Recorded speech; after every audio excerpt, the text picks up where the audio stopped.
ایک مرتبہ حضرت موسیٰ علیہ السلام کو اللہ تعالیٰ نے حکم دیا کہ سمندر کی طرف جائیں، وہاں 3 کشتیاں ڈوبنے والی ہیں۔ حضرت موسیٰ علیہ السلام فوری حکم الہی کی تعمیل کرتے ہوئے سمندر کی جانب چل دیے۔ ساحل پرسکون تھا۔ بہت دور سے ایک کشتی آتی ہوئی دکھائی دی جو آہستہ آہستہ ساحل کی طرف بڑھ رہی تھی۔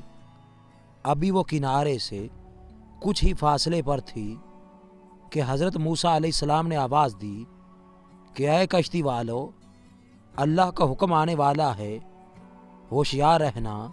انہوں نے جواب دیا، آپ جانتے ہیں کہ اللہ کے حکم کو کوئی نہیں ٹال سکتا، ہم تو اس کے بندے ہیں جو حکم الہی کے پابند ہیں۔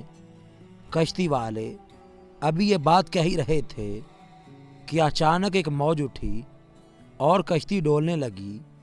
سوار اپنے آپ کو بچانے کی کوشش کرنے لگے۔ اتنے میں ایک اور زبردست موج آئی اور کشتی کو اپنے ساتھ بہا کر سمندر کی تہہ میں لے گئی۔ تھوڑی دیر میں ایک اور کشتی نظر آئی تو حضرت موسیٰ علیہ السلام نے انہیں بھی خبردار کیا اور کہا کہ ذرا محتاط ہو کر آنا۔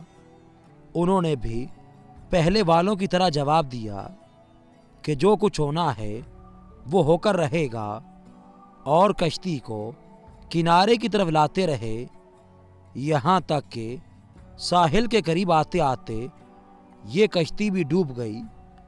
حضرت موسیٰ علیہ السلام اللہ کی حکمت کے بارے میں سوچوں میں محو تھے کہ انہیں ایک تیسری کشتی آتی دکھائی دی۔ آپ نے حسب سابق اس کشتی والوں کو بھی نصیحت کی کہ دیکھو، اللہ کا حکم آنے والا ہے، اپنے گناہوں کی معافی مانگتے ہوئے ذرا محتاط ہو کر آؤ۔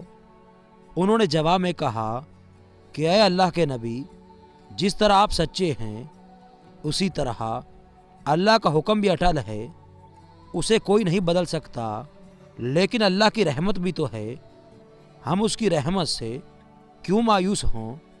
لہٰذا ہم اللہ کی رحمت پر بھروسہ کر کے آ رہے ہیں، اور وہ اپنی رحمت کے صدقے میں ہمیں ضرور امن و سلامتی کے ساتھ کنارے پر پہنچا دے گا۔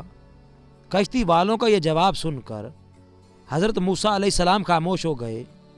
جب کشتی باحفاظت کنارے آ لگی تو اللہ کے پیغمبر سوچنے لگے کہ اللہ نے 3 کشتیاں ڈوبنے کا فرمایا تھا، 2 تو ڈوب گئیں، لیکن تیسری سلامتی کے ساتھ کنارے آ لگی ہے، یہ کیسے بچ گئی؟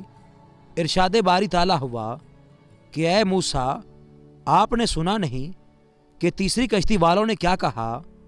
انہوں نے میرے حکم کو تسلیم کیا تھا، میری رحمت کو آواز دی تھی اور اس پر پورا توکل اور بھروسہ بھی کیا تھا، تو اس لیے یہ کشتی میری رحمت کے طفیل بچ گئی، کیونکہ جو بھی میری رحمت کے دروازے پر آ کر صدا دیتا ہے میں اسے نا امید نہیں کرتا۔ حدیث میں آتا ہے کہ جب اللہ تعالیٰ نے مخلوقات کو پیدا فرمایا تو عرش پر لکھ دیا، میری رحمت میرے غضب پر غالب ہے۔